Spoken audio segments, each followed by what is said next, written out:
Allora, abbiamo poco tempo, ma poi tematiche, infatti vi invitiamo anche a scriverci, anzi a chiamare poi direttamente l'associazione, le tratteremo di volta in volta. Abbiamo detto lo SPID è importantissimo attivarlo, quindi possono recarsi presso i vostri sportelli e farsi aiutare, che è una cosa fondamentale.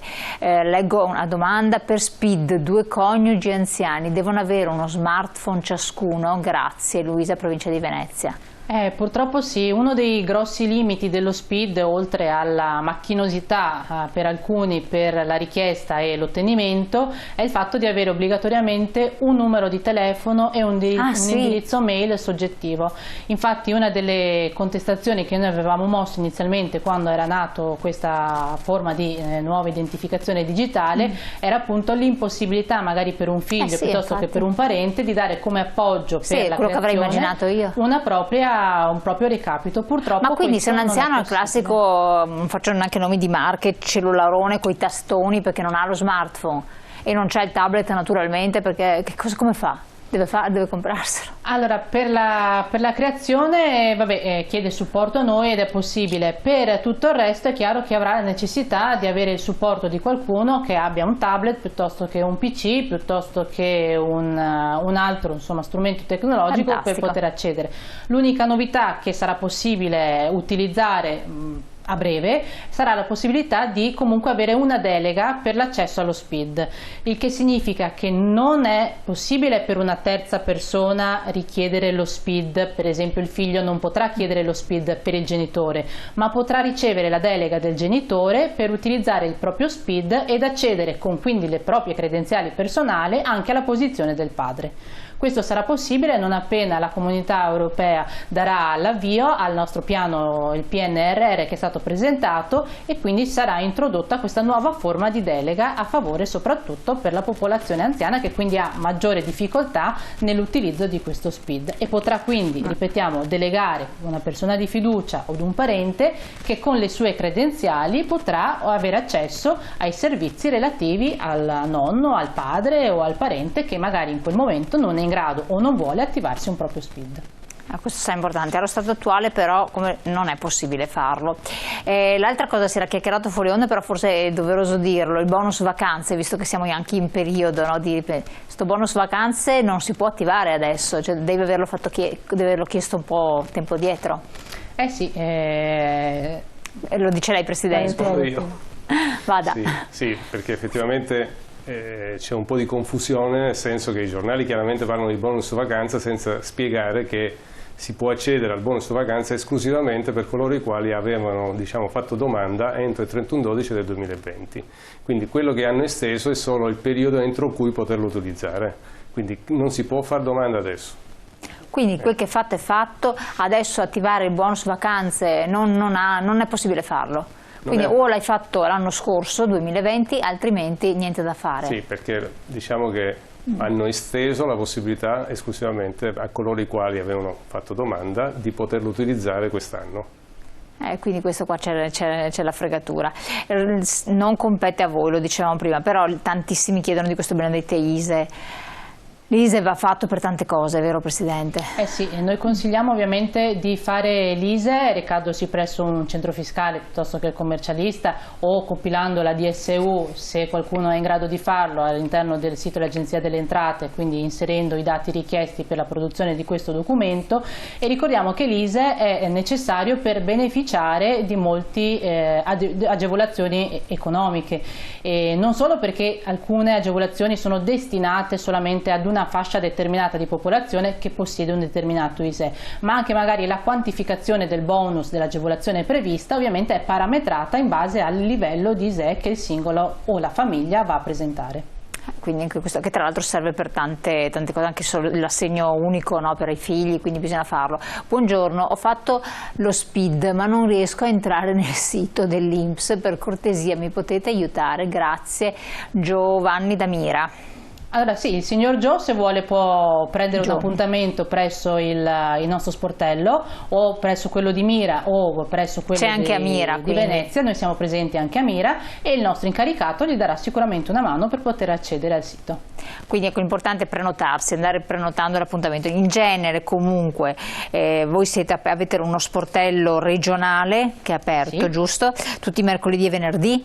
No, il nostro sportello regionale è aperto tutti i giorni, dal lunedì al venerdì, in orario di ufficio, dalle 9 alle 13 e dalle 14 alle 18. Poi ovviamente abbiamo tutta una serie di sportelli che sono stati proprio dedicati a questo progetto, che dicevamo in apertura, e per lo più sono quelli relativi agli sportelli nelle sedi, nelle città capoluogo di provincia, o su tutta per esempio la provincia di Rovigo, dove abbiamo ovviamente tutti i nostri 5 sportelli che sono tutti dedicati a questo progetto. 5 in provincia di Rovigo, tantissimi. Sì. E in provincia di Treviso per esempio ne abbiamo 3. Abbiamo aperto infatti inizialmente solo quello della sede principale di Treviso in via Dandolo, ampliando poi la rete di apertura proprio a seguito delle numerose richieste che sono arrivate anche a Conegliano e Montebelluna. Perfetto. Vicenza invece? Beh, Vicenza lo facciamo solo a Vicenza purtroppo in questo momento, voglio dire, però siamo in aperti. Via Vaccari, giusto? Via Vaccari, esatto. Via Vaccari 128 a Vicenza, presso la sede della CGIL. Esatto. Solo su appuntamento, lo ricordiamo, 0444 il prefisso di Vicenza, 56 48 44 tasto 2. Tasto 2, esatto. Tasto 2.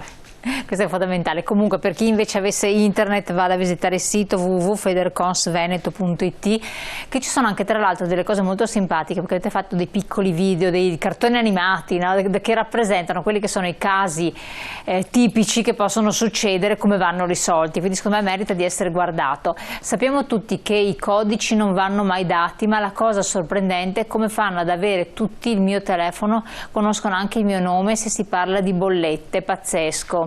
Questo è un problema sì, di privacy. Il telespettatore e la telespettatrice ha completamente ragione. Questo è un problema, diciamo, di scambio di dati, è un problema che è all'attenzione e in qualche modo si sta cercando, soprattutto nel periodo che noi auspichiamo sia il più breve possibile, di darci ovviamente delle regole definite. Attualmente c'è un registro pubblico delle opposizioni dove l'utente può registrare il proprio numero fisso e non essere quindi più disturbato da tutte le telefonate di promozione, sondaggi, telemarketing o quant'altro.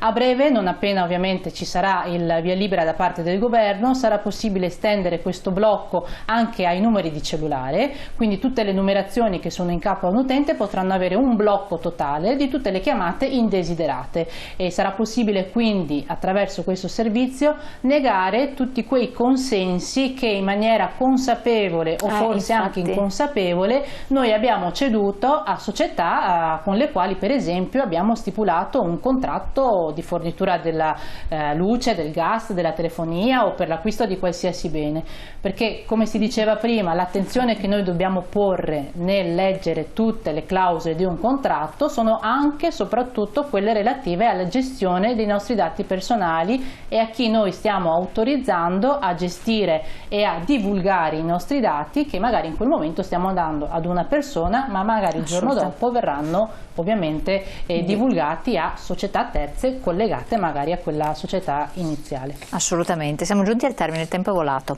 Allora, dalla prossima settimana affronteremo di volta tematiche diverse, quindi dovete seguirci o comunque rivedere le puntate sul web e anche sul sito magari di Federconsumatori Veneto, giusto, dove possono trovare anche gli approfondimenti. Prenotare se volete andare, adesso cogliamo l'opportunità del Presidente di Vicenza, ma così per tutte quante le sedi.